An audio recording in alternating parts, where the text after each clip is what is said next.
Hey everyone, I hope that you're having a great semester so far. I am just going to go ahead and jump in. That way, this video isn't too long. So, the first question: how will you work grades and grading process into your future classroom? So, right now, I am a teacher's assistant in a first grade classroom, and I do know that how the grades that my teacher takes, what subjects she takes them in, like math, phonics, phonemic awareness. Um, the county and the state actually tell her how to do that and how many she will need. But ideally, if I was given free range, um, grading in my classroom would be pretty well rounded because as an educator, we know that some students strive whenever it comes to test taking. Some students strive um, orally, like speaking the answers. And then some students do very well in group work or presentations. So definitely want to make sure that I get grades from all areas, even classroom participation. Um, so we could give oral, like phonic test and phonemic awareness test on Fridays. Also, we could do written tests like your math assessments and comprehension tests. They could be done written. So, and the comprehension test could also be done orally, um, every once in a while, just to make the children feel a little more comfortable and also get an understanding of, is this child just having issues writing the answer from brain to paper, or does this child not understand comprehension? So, very well rounded ways to take grades. Um, Also, I feel that grading on some independent work and group work is necessary in the classroom. It helps the children grow both independently and working with someone. So, those are a few ways that I would like to take grades in my future classroom. I also feel that the data that we get from these assessments, along with the classroom work, is very important because that shows us as educators how we can work with each child to help them better succeed and to help them soak up the knowledge easier. So, for the next question, specifically, how will you keep students informed of their progress during the grading terms? Most schools send out progress reports and report cards, and that is a pretty much a given. So parents are able to see the grades, they're able to talk with the children, and they can be informed through those two papers that are sent home along with the parents. But I also feel like pulling the children for small group or individual work and talking with them and seeing where they feel they would need more help, or asking them if there's a concept that excuse me, if there's a concept that they feel they would need more work on or they would like more help in, and then we could discuss, their grades and how they were working there. I feel like depending on the age range is how you would have to handle that specifically, because you want a child to be self-aware, but I feel like you don't want to make them feel like they're not doing a great job. But we do need them to know where they're at grade wise so they know to work harder. How will you achieve how will achievement be monitored and recorded during the grading period?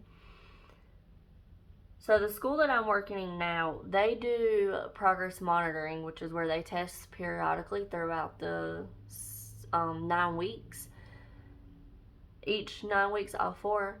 That way they know where that child is at. But to me, there needs to be more. And the teacher I work with, she does more.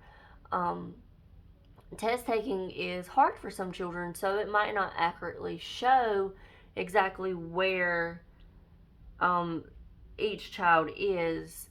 It just kind of gives you a rough idea. So I feel like as a teacher, we have to do lots of observations in the classroom, listening to each child, watching how they behave, and definitely taking notes about classroom participation and checking the grades and their work and mentally seeing who has achieved what and where they need extra help at. How will effort and knowledge be weighed in grading? I definitely feel that effort is something that needs to be taken and needs to be praised. Because some students may not be able to comprehend and soak up knowledge as easy as another child, especially if they're having confidence issues in the classroom. And we definitely should reward those efforts, because if a child is definitely showing you that they're trying, if you reward their efforts, you could definitely build them up and help them soak in more knowledge. I feel like homework is a great way to see their effort and knowledge together, and see where they are, as well as projects. Independent projects and group projects will also test your knowledge. And I feel that the effort for homework should definitely be weighed. Now, a homework grade might not be weighed as much as a test grade to test your knowledge, but both definitely should be taken into consideration, and I hope to do so in my future classroom. And then, how does good or bad behavior affect grading? I definitely feel that your behavior should not affect your grades as a child. If we have a child who is showing negative or bad behavior, I feel you can't give them a 0 for their behavior unless it's participation. Like if they're showing the bad or negative behavior in classroom when they should be participating, then yes, that's going to reflect on a participation grade.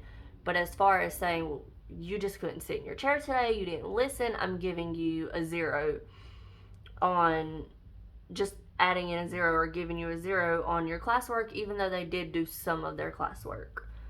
And as far as good behavior, I feel like giving someone 100 is not a way to reward their good behavior. There's so many other ways that we could do that in a classroom and still get an accurate grade for that child. Sorry, I'm running close to 10 minutes, so I'm going to try and speed this up. So for the one that we get to choose, I chose how can you structure classroom questions to stimulate the development of student thinking skills.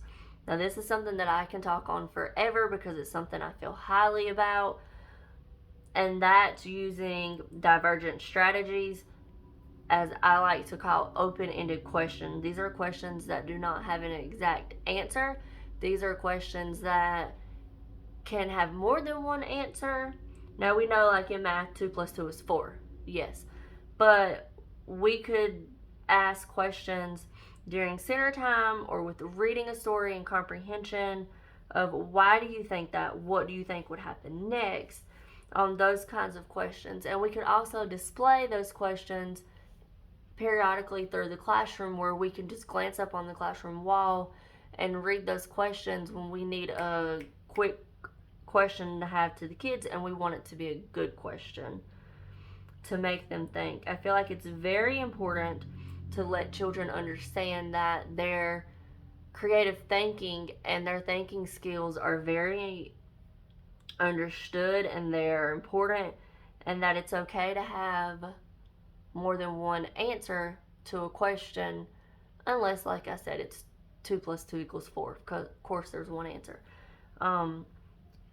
But just to let children know that the way they're thinking is okay. So that is my discussion board.